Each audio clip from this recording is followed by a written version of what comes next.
Assalamualaikum and greetings everyone. Today we will be presenting topic 6, which is construction operation and site management in the subtopics of public relations, company image and publicity, and applying technology. Before we start, I would like to introduce ourselves.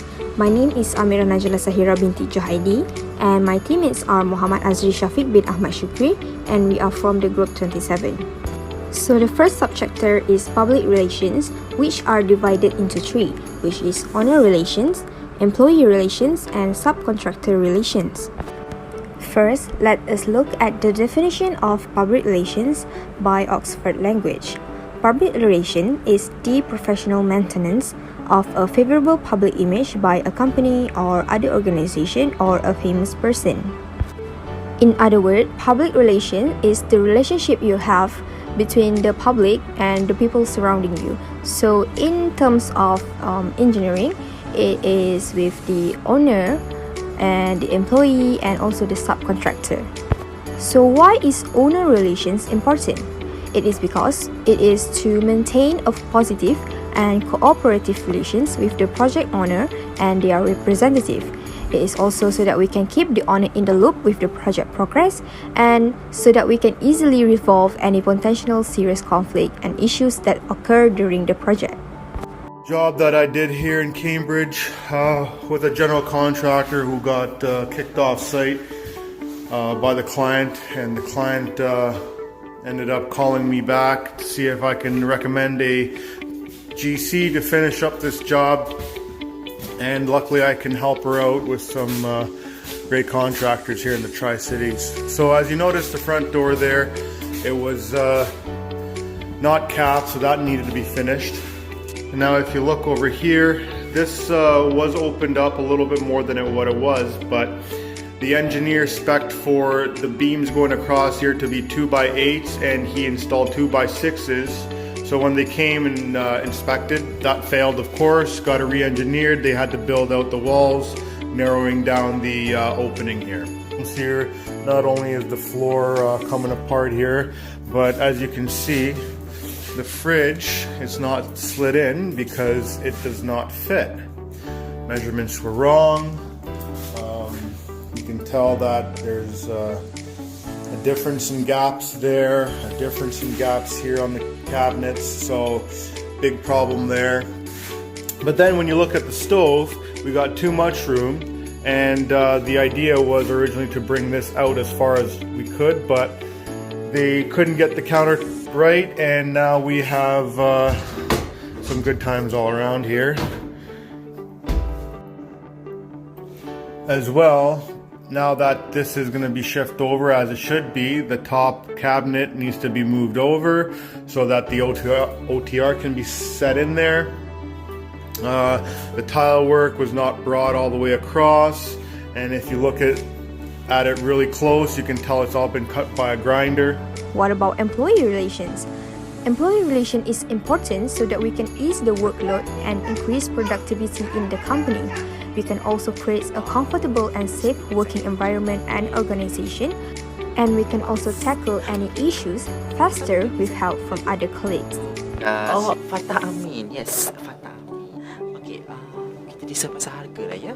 So dengan design yang cantik macam ni, aplikasi telefon pintar misalnya WhatsApp memudahkan komunikasi. Penggunaannya kini meluas, malah penting bagi melancarkan urusan kerja biarpun di luar waktu bertugas. Tetapi Kongres Kesatuan Pekerja Malaysia MTUC melihat apabila urusan kerja masih berlaku menerusi aplikasi itu selepas waktu pejabat, ia satu tekanan kepada pekerja, dan dalam keadaan tertentu aplikasi itu tidak sepatutnya digunakan untuk urusan rasmi pejabat.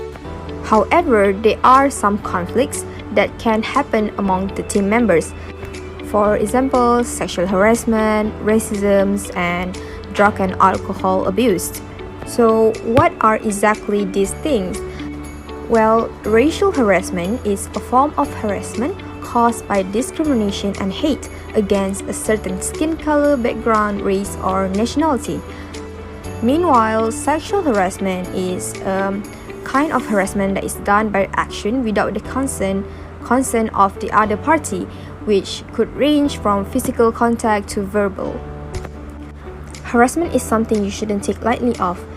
it can cause a lot of effects to the victim, such as it will cause emotional and physical issues to the victim. It can also decrease the company's productivity and could result in lawsuits and ruin the company reputation. So how do we overcome it? One way is that the employers can provide an anti-harassment policy to provide the victim a platform to complain and seek help. Other than that, serious action must also be taken to the assailant or the harasser to avoid further conflicts. Other than harassment, there could also be substance abuse happening in the company. So it is important to introduce the drug and alcohol policy. So drug and alcohol policy in the workplace will explain why the company put the policy in place and how the employees are expected to behave and what employees can expect the implication to be for any violation of the policy.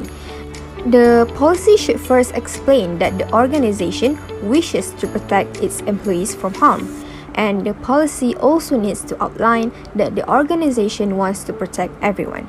So why is drug and alcohol policy important? This is because the use of drug and alcohol in the workplace is extremely problematic for everyone, especially in the construction environment. The drug and alcohol policy will help protect employees from some consequences of substance abuse, such as it can cause accidents which may lead to injuries or death.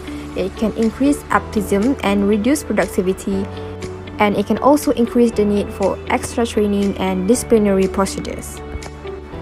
The final type of relation in public relation in a construction company is subcontractor relations.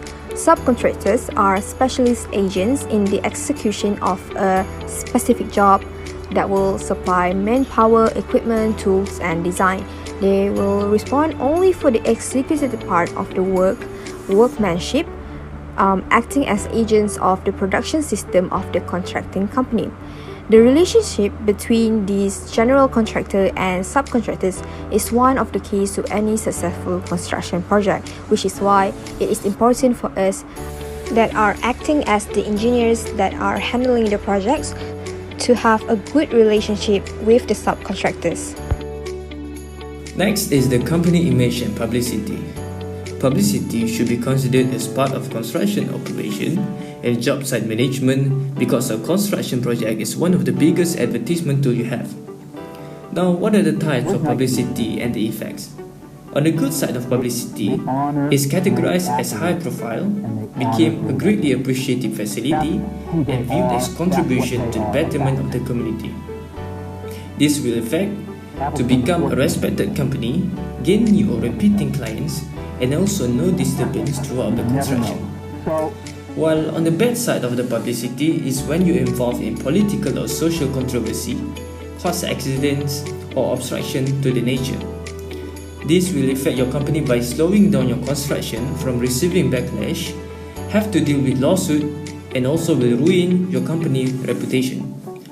Then what about the signage? Signage is an easy way to advertise your company. Most contracts require a large construction sign to be installed at a prominent location with the details of everyone involved, such as the architects, engineers, general contractor, major subcontractors, and major financier.